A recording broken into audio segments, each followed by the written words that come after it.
সরকার থেকে তো বারবার বলা হয় যেখানে সেখানে নোংরা আবর্জনা ফেলবেন না, ডাস্টবিন ব্যবহার করুন, কিন্তু এটাও তো আমাদের ভেবে থাকা উচিত সব জায়গায় কি পর্যাপ্ত পরিমাণে ডাস্টবিন আছে, সব বাড়ির নোংরা আবর্জনা ফেলার জন্য কি সঠিক ব্যবস্থা আছে।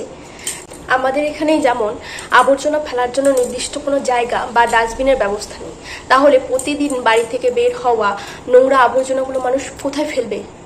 বাধ্য হয়ে ফেলতে হয় বাড়ির পাশে পড়ে থাকা কোনো পুকুর বা ছোট জলাশয়গুলোতে, যেগুলো এখনো পর্যন্ত ভর্তি হয়ে যায়নি।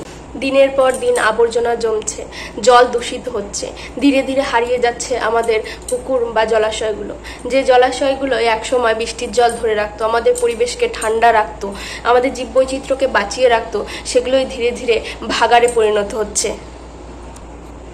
শুধু আবর্জনা ফেলবেন না বললেই তো হলো না, মানুষকে সচেতন করতে হবে, প্রত্যেক জায়গায় পর্যাপ্ত ডাস্টবিনের ব্যবস্থা করতে হবে এবং সেগুলো থেকে আবর্জনা নিয়মিত সংগ্রহ করতে হবে এবং সঠিক পদ্ধতিতে বজ্র ব্যবস্থাপনা করতে হবে।